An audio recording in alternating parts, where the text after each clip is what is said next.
fantastic. It's just, again, it just blows me away. Everything that you guys are involved in. I understand you guys put out a quarterly type newsletter type thing. Yeah, it's a magazine called American Valor Quarterly, and the next issue will be out in about a month. And this one is doubling up as an annual report for 2015, so that people can see what we've done over the course of the year.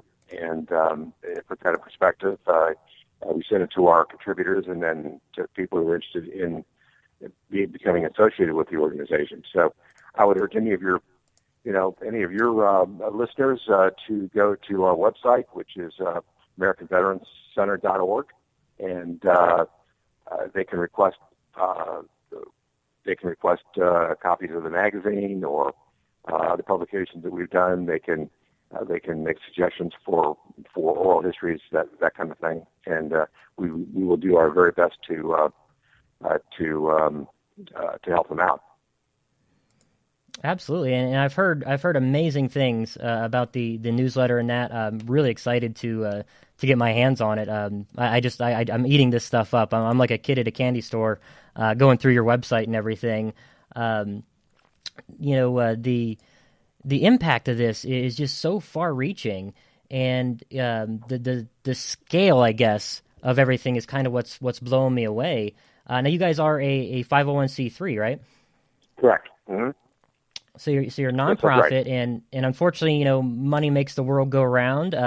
Where does your funding come from? Sponsors, donations, that kind of thing? It comes from, first of all, from our members/contributors. We've got about 30,000 of them. It comes from foundations, from corporations who, in many cases, are sponsors of the events, such as the parade. The parade is the biggest single event we do, as you can imagine, and the most expensive. Although it's amazing to put it in perspective when you consider that we put on a 2-hour parade with 35 to 40 bands and equestrian units and all these other things that I mentioned for the cost of one float in the Rose Bowl parade or 2 balloons in the Macy's Thanksgiving Day parade.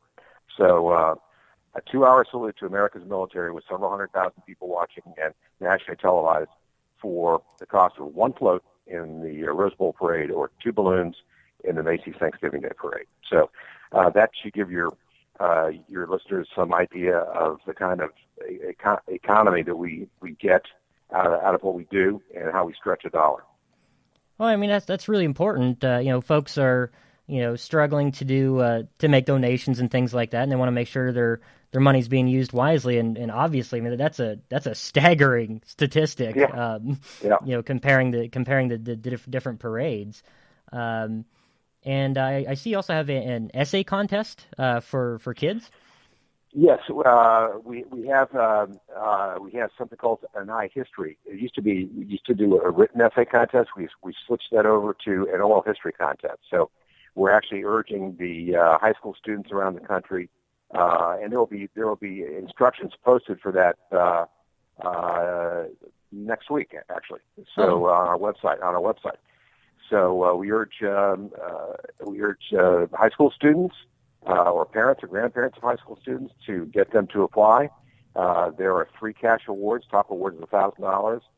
The winner gets brought to Washington, D.C. for our annual conference in November, and the video will be shown at the conference, and winner will be recognized. But we're urging high school students all across the country to participate, to interview a veteran, and then turn that into a mini documentary. And we give instructions on how to do that. And many kids, probably most kids, high school kids today, have some ability to do this kind of work, which I couldn't do it myself now, and I certainly didn't have the wherewithal to do it when I was a high school student. But you can do a lot just with your iPhone in this day and age. Oh, absolutely. And that's cool. I just love that, when people think history, and in particular military history, they think, everybody automatically goes to World War II, and that's phenomenal. We have to stay abreast of everything that occurred then. But you guys are spanning the generations here, and taking it to the youth of the country. Again, it kind of instills that work ethic and the values in everything, and really the sacrifice of our nation's warfighters. Amazing. I cannot think of anybody else doing anything remotely like this. Well, thank you. Well, that's our specialty. That's what we concentrate on, and there are many great organizations out there, the Fisher Houses of the country, doing great work in their own areas, and that's why we didn't want to duplicate their efforts. So we focus strictly in the areas of history, of oral histories in particular, of preserving veterans' honoring veterans, and preserving their legacy. Those are the two things that we do and concentrate on doing. Absolutely love it, and you also you also do a little bit of advocacy type stuff. I'm looking right now at an op-ed that you did in the Wall Street Journal. Really amazingly well written piece, and you bring up a point that honestly I hadn't seen anybody discuss. So you want to talk about that a little bit? Yeah, and as you mentioned, we occasionally we do some advocacy, not very much. We did have an effort 3 or 4 years ago. We got a bill introduced in both houses of Congress to honor and commend all those service personnel who had served in Iraq and Afghanistan, and that passed both houses of Congress unanimously. But in this case, we're focusing on the Medal of Honor and on the fact that there is not a single living veteran of the Iraq War who's gotten the Medal of Honor. And that op-ed that you mentioned was published in the Journal 3 years ago. I just had another one come out. Problems still exist, although I think we're making some progress there. Just to put this into perspective, the Medal of Honor has been around since the Civil War. It's the highest award for valor that's given to military personnel. Only about 3,500 have been given in the history of the country. Vietnam, there were 250 or so. World War I, 150 or so. Korea, 100 and some. And in Iraq and Afghanistan, in the case of Afghanistan, there are now 11 living recipients of the Medal of Honor, but in Iraq there are none. And there's something wrong with that. It's a major injustice. More people fought in Iraq than Afghanistan. There were more than twice as many people killed in Iraq as Afghanistan. Many more wounded in Iraq than Afghanistan. So all these 11 individuals who got the Medal of Honor for service in Afghanistan are deserving. We don't question that at all. In fact, we've had 4 or 5 of them at our conferences and honored them there. But tell me that there is not one living individual who fought in Iraq in a war that lasted almost 10 years that's not deserving the Medal of Honor. If you look at the, it's just to make any sense. And if you look at the other valor awards, the second highest award for valor next to the Medal of Honor is the 3 crosses. That's the Navy Cross, the Air Force Cross, and the Distinguished Service Cross for the Army.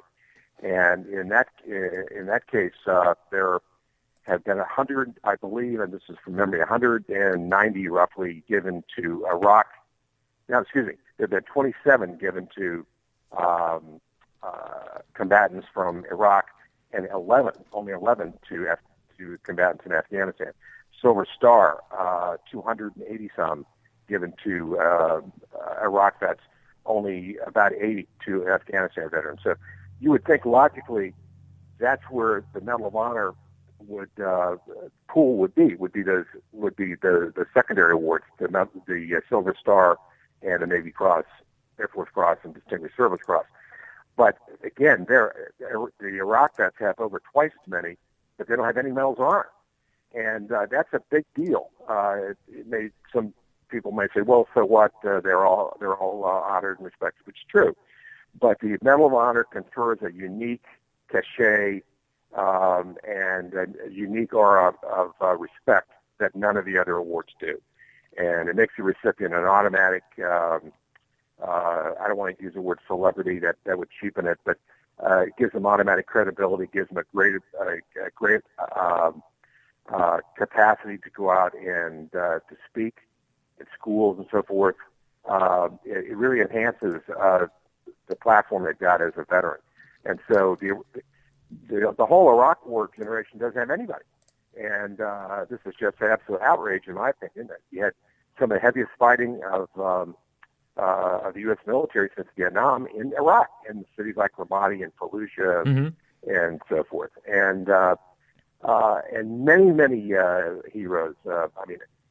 I know many of them personally who fought in Iraq and Afghanistan. So I'm able to compare apples to apples.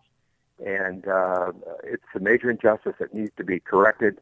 I'm happy to say that Secretary Hagel, before he left office, ordered a review of the medals awarded in Iraq and Afghanistan. That review has been completed, and they're now looking into about 1,000 medals to see whether any of them should be upgraded, and especially to the Medal of Honor. So that will take about another year.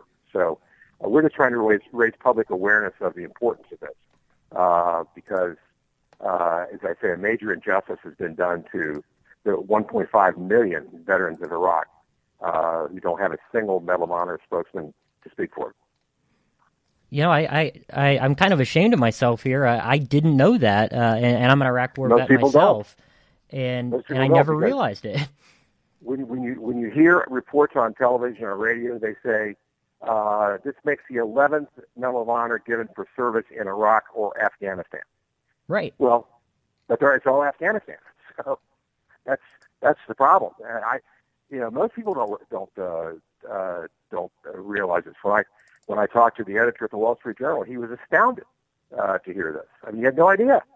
Nor do most Americans. So that's what we're trying to get the word out, and to get the word out to the Department of Defense that this serious injustice needs to be corrected.